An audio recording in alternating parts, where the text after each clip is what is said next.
26 years old, Yale MBA, CEO worth $3.8 billion, scruffing floors. For 3 months, she endured the cruelty of a woman who treated her like furniture until that woman invited her to a gala as a joke. She had no idea she just invited a billionaire.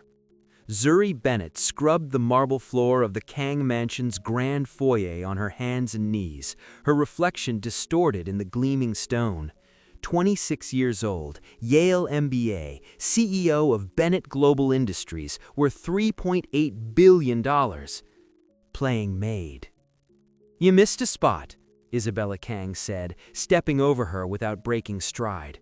The Mafia boss's wife was on her phone, laughing. "Actually, you know what? I'm throwing a charity gala Saturday. You should come." Zuri looked up. Isabella's smile was poison wrapped in silk. "Wear something nice. It'll be hilarious watching you try to blend in with actual people." Her friends erupted in laughter from the doorway. Designer handbags, fresh manicures, cruel entertainment. Zuri returned to scrubbing, saying nothing. But in her head, she was already choosing which dress to wear. The Valentino? No, the custom Versace she'd commissioned last year in Milan. Perfect. Let's see who's laughing when she walks in wearing more money than Isabella's entire jewelry collection.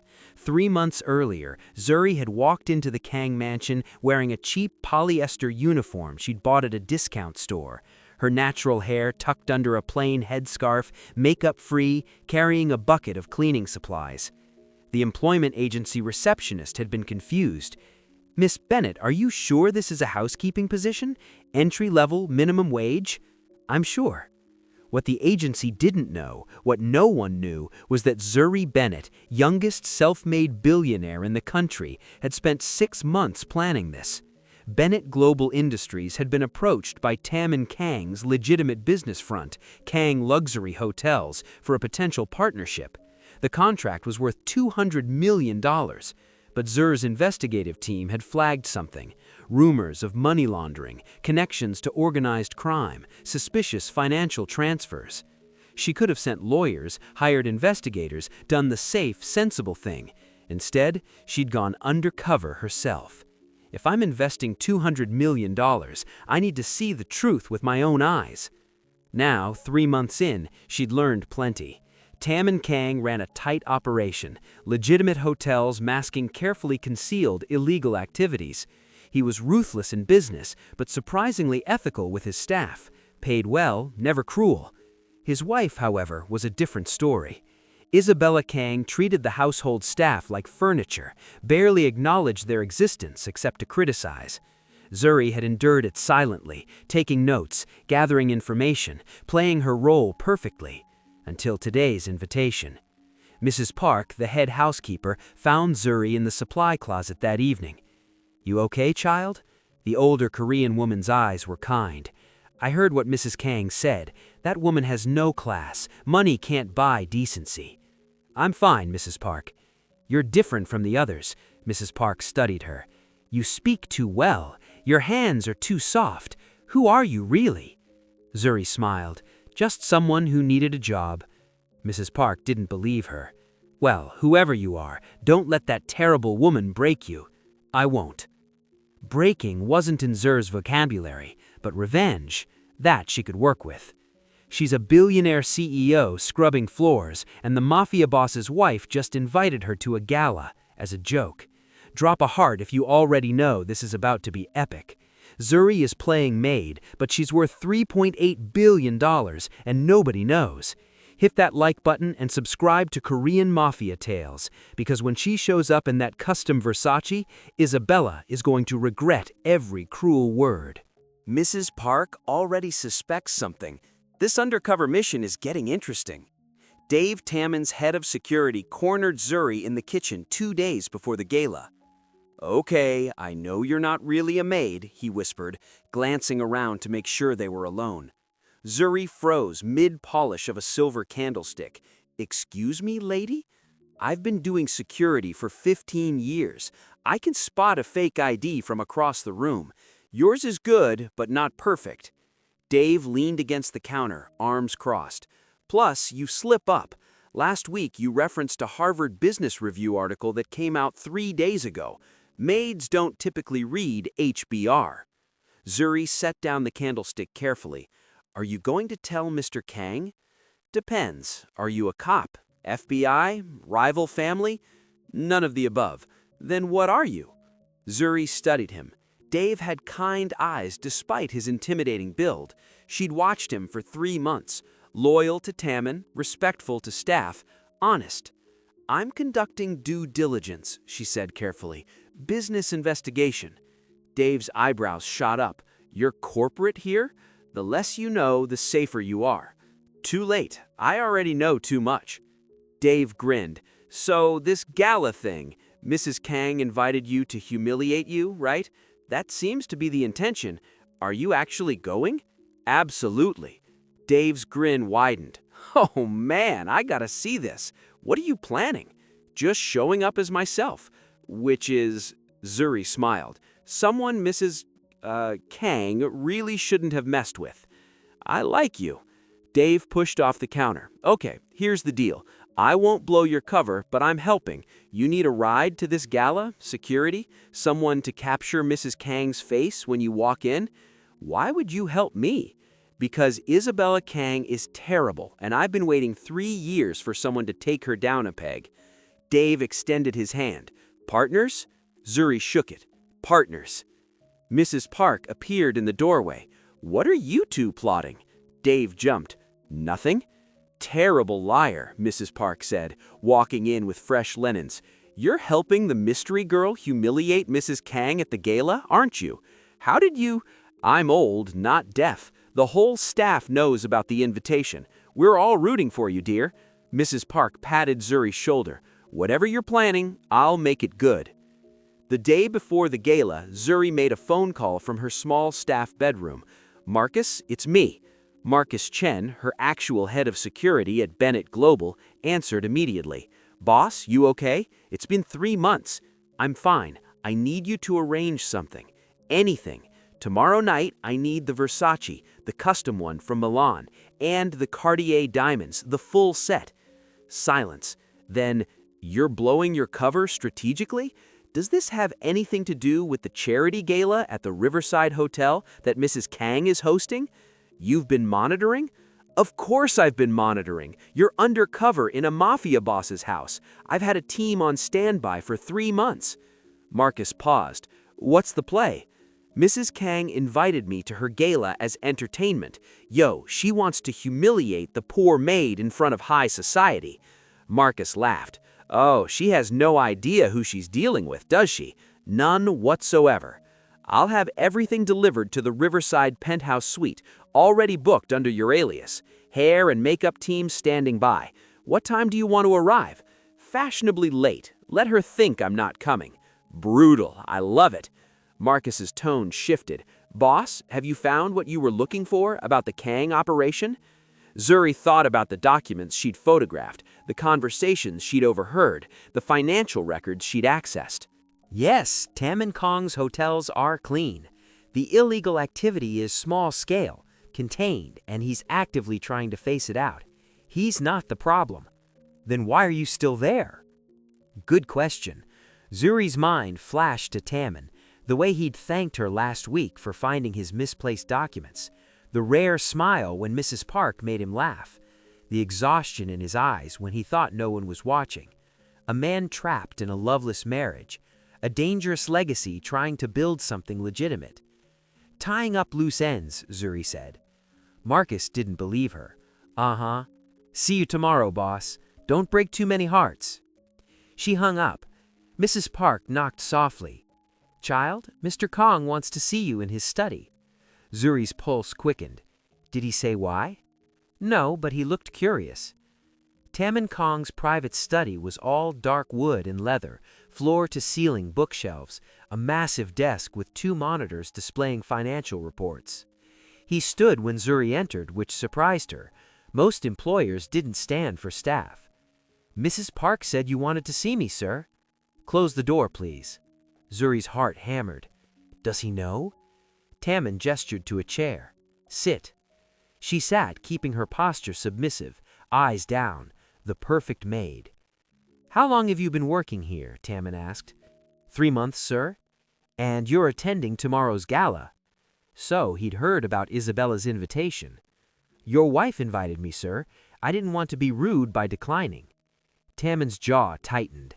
"My wife has a cruel sense of humor, sir. I know why she invited you. To mock you, to entertain her friends." He looked directly at Zuri. "I'm sorry. You don't have to go." Zuri met his eyes. A mistake. She should have stayed deferential, but something passed between them. Recognition. Understanding. "I appreciate your concern, sir, but I'd like to attend." Tammin studied her, and really studied her. "You're not like the other staff," he said quietly. "Sir? You're educated, well-spoken. Your hands don't show years of manual labor." He leaned back. "Who are you really?" Zuri's mind raced. "I'm just someone who needed work, sir." "No one with your bearing just needs work as a maid." Tammin's eyes narrowed. "Are you investigating me?" The directness caught her off guard. "If I were," Zuri said carefully, "would you be angry?" "Depends on who sent you." "No one sent me. I came on my own." "Why?" "Because I wanted to know if you were worth trusting." Silence. Then Tammin did something unexpected. He smiled. Really smiled. "And am I?" Zuri smiled back. "More than you know." "You're not coming to the gala as a maid, are you?" "No, sir, I'm not." "Good." Tammin stood. "I look forward to meeting the real you, Ms. Bet it." Zuri's breath caught. "You know my name?" "I've known for 2 weeks. I run background checks on all new staff. Yours came back interesting." He walked to the door, opened it. "See you tomorrow night." "And Zuri?" "Yes?" "Destroy her." Isabella Kong stood at the center of the glittering ballroom in a designer gown, surrounded by society's elite, accepting compliments on her charity work with practiced humility. "The cause is so important," she cooed. "Helping the less fortunate is my passion." Her friends giggled. They knew the truth. The charity was a tax write-off and social climbing tool. "Speaking of less fortunate," one friend whispered, "did your little maid actually show up?" Isabella checked her diamond watch. "It's 9:30. She was supposed to arrive at 8. I think the poor thing was too intimidated. Probably couldn't find anything suitable to wear," another friend laughed. "Or realized she'd be humiliated and stayed home." They were still laughing when the ballroom doors opened. Conversation didn't just pause, it stopped. Every head turned. Zuri Bennett stood in the entrance, and she was devastating. The custom Versace gown was midnight blue, cut to perfection. The fabric liquid silk that caught light like water. The Cartier diamond necklace at her throat was worth $2.3 million. People recognized it from auction catalogs. Her natural hair was styled in elegant curls framing her face, makeup flawless, posture regal. She didn't look like a maid trying to play dress-up. She looked like royalty slumming at a provincial gathering. Dave, positioned near the entrance in his security role, well, she had his phone out recording. His face was pure joy. Mrs. Park, serving champagne in staff uniform, nearly dropped her tray. And Tammin, who'd been listening to a business associate drone on about real estate, went completely still. His wife had invited a billionaire to mock her, and that billionaire had just declared war. Isabella's champagne glass slipped from her fingers, shattering on marble. The ballroom remained silent. Zuri smiled, warm, gracious, lethal, and began walking forward, directly toward Isabella. Every eye in the room followed. This wasn't just an entrance, this was an execution, and everyone knew it. She just walked in wearing $2 million in diamonds, and everyone is frozen. Drop a heart if you're waiting for this moment. Tammin knew who she was for 2 weeks and told her to destroy Isabella. Dave is recording everything. Mrs. Park almost dropped her tray. Isabella's champagne glass shattered. Smash that like button and subscribe to Korean Mafia Tales, because Zuri is about to reveal she's a billionaire CEO. and Isabella invited her as a joke. The entire ballroom just witnessed the beginning of the most savage vindication ever. Zuri stopped 3 feet from Isabella, close enough that everyone could hear. "Thank you for the invitation, Mrs. Kong," Zuri said, her voice carrying across the silent ballroom. "It was so thoughtful of you to include me." Isabella's mouth opened and closed. No sound emerged. "I wasn't sure what to wear," Zuri continued, touching the Cartier necklace delicately. "But then I remembered you said to wear something nice. I hope this qualifies." A ripple of shocked laughter spread through the crowd. Someone whispered, "Is that the Cartier Heritage Collection? It sold at auction for over $2 million. Who is she?" Isabella found her voice. Where did you get that dress?" "This old thing?" Zuri smoothed the Versace. "I had it commissioned last year in Milan. Donatella is a dear friend. She sends her regards, by the way." The crowd murmured. Name-dropping Donatella Versace wasn't something maids did.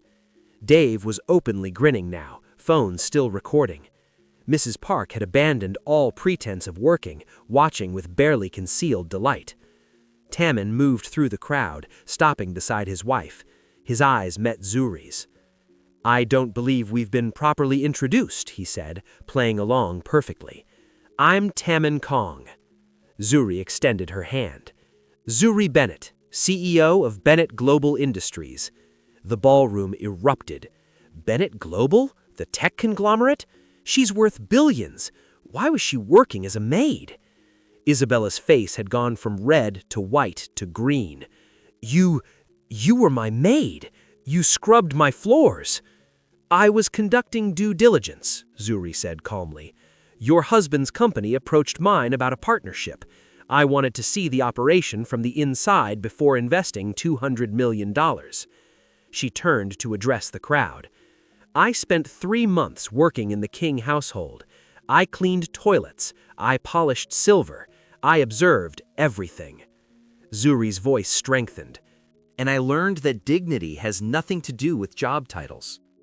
Mrs. Park, the head housekeeper, showed me more kindness in 1 day than some people show in a lifetime. Mrs. Park's eyes filled with tears. I also learned, Zuri continued, looking directly at Isabella. Yeah, that cruelty says everything about the person giving it and nothing about the person receiving it. Isabella's friends had melted into the crowd, abandoning her. You invited me here to humiliate me, Zuri said, to laugh at the poor maid trying to fit in. But the joke was never on me, Isabella. It was always on you.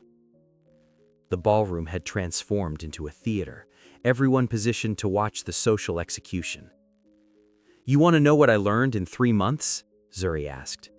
Your husband pays his staff above market rate. He remembers their birthdays. He asks about their families. He's building something legitimate from a complicated legacy. Tammin's expression flickered with surprise. And you, Zuri turned back to Isabella. You treat people like furniture. You mock those you consider beneath you. You invited me here as entertainment, proof of your superiority.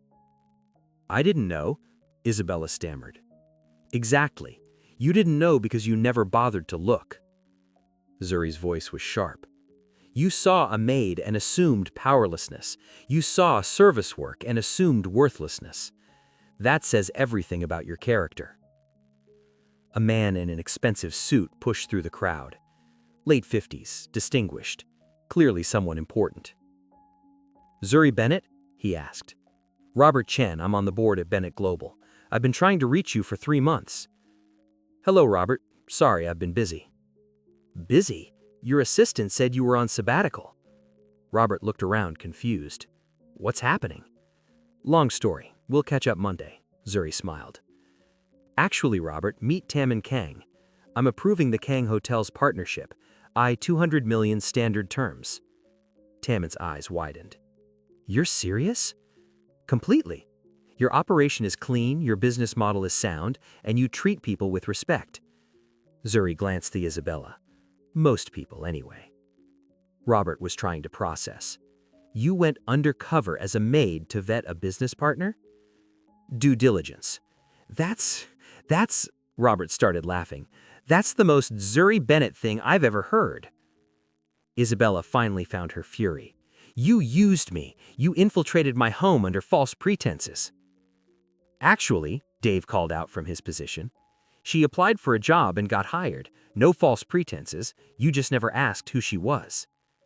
Mrs. Park added, "I asked. She said she needed work." Technically true. She needed to work undercover. The crowd laughed. Isabella turned to Tammin desperately. "Are you going to let her humiliate me like this?" Tammin looked at his wife for a long moment. Then he said the words that ended everything. "You humiliated yourself." 2 weeks later, Zuri sat in her actual office. 30th floor, floor-to-ceiling windows, view of the city that had once seemed so important. Now it felt empty. Her assistant knocked. "Miss Bennett, Mr. Kang is here." Tammin walked in, and Zuri's heart did something complicated. She'd seen him nearly every day since the gala, contract negotiations, business meetings, careful professional distance. But today he looked different, uncertain. "I signed the divorce papers this morning," he said without preamble. Zuri set down her pen. Tammin agreed to a quiet settlement. No contest. She's moving to New York. He sat across from her. "She said I humiliated her at the gala." "Did you?" "No, she humiliated herself. I just stopped protecting her from the consequences." Tammin leaned forward. "Zuri, I need to tell you something." "Okay." "I knew who you were after 2 weeks. I could have asked you to leave, could have confronted you." He paused. "But I didn't want you to go." Zuri's breath caught. "I've been in a loveless marriage for 5 years, business arrangement that benefited both families. But these past 3 months, watching you work, talking to you in the kitchen at midnight when neither of us could sleep, learning who you really were," Tammin stopped. "I fell in love with you." "Tammin, I know it's complicated. I know you were undercover, that maybe what we had wasn't real for you." Zuri stood, walked around the desk, and kissed him. When she pulled back, Tammin was smiling. "So," he said, "does this mean Bennett Global CEO is dating a former Mafia boss trying to go legitimate?" "Former. I'm out completely. The hotels are clean. The old business is closed. I'm just a businessman now." He touched her face. "A businessman in love with a woman who scrubbed floors to vet a $200 million deal." "When you put it that way, I sound obsessive." "You sound perfect." Dave's voice came through Zur's office intercom. "Boss, I hate to interrupt what sounds like a romantic moment, but Mrs. Park is here with food. She says you both look too skinny and need feeding." Zuri laughed. "Send her in." Mrs. Park entered, carrying containers of Korean food, beaming. "I knew it! I told Dave these two are perfect together." "You bet on us?" Tammin asked. "Of course, I won $50. Mrs. Eats Park started unpacking food. "Now eat, and Zuri, when you marry him, I'm planning the wedding, no arguments." 6 months later, the Bennett Global Industries annual charity gala was the social event of the season. Zuri stood on the stage in a stunning gown, not hiding, not pretending, just herself, addressing a ballroom of supporters. This foundation is dedicated to supporting service workers, the people society often renders invisible: housekeepers, janitors, drivers, assistants, the people who make our lives possible but rarely receive recognition. She smiled at Mrs. Park, sitting in the front row in an elegant hanbok. "A wise woman once told me that dignity exists independent of social position, that how we treat those society deems lesser reveals our true character." Beside Mrs. Park, Dave sat in an actual suit instead of security gear, looking uncomfortable but proud. "I spent 3 months working as a maid. I learned more about humanity in those 3 months than I learned in 4 years at Yale." Zuri's voice strengthened. "I learned that the woman scrubbing floors might be smarter than the CEO, that the security guard might have the kindest heart, that worth has nothing to do with wealth." She looked at Tammin standing at the side of the stage. "I also learned that sometimes the people society judges harshly, the ones with complicated pasts, the ones trying to build something better from difficult legacies, those people are worth believing in. After the speeches, after the donations were counted, after the crowd dispersed, Zuri found herself on the balcony with Taman. "Isabella sent a message," he said, "congratulating us on the engagement. That's surprisingly mature. She's in therapy. Apparently the gala incident was a wake-up call." Taman pulled Zuri close. "She said to tell you that you were right about dignity, about character. Growth is possible for everyone, even billionaires who pretend to be maids." Zuri smiled. "Especially them."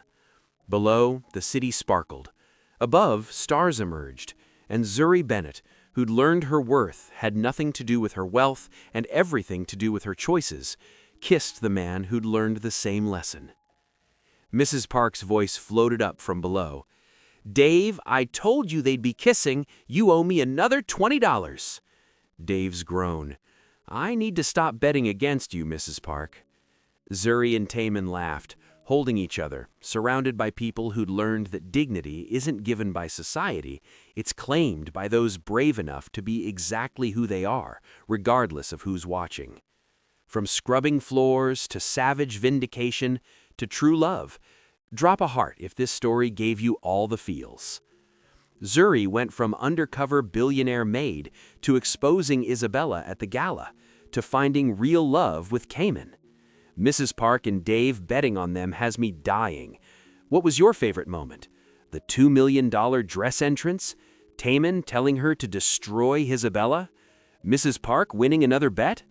Comment below if this story inspired you. Smash that like button and subscribe to The Black Voice for more stories proving that dignity exists independent of social position and true worth can never be hidden. See you in the next one.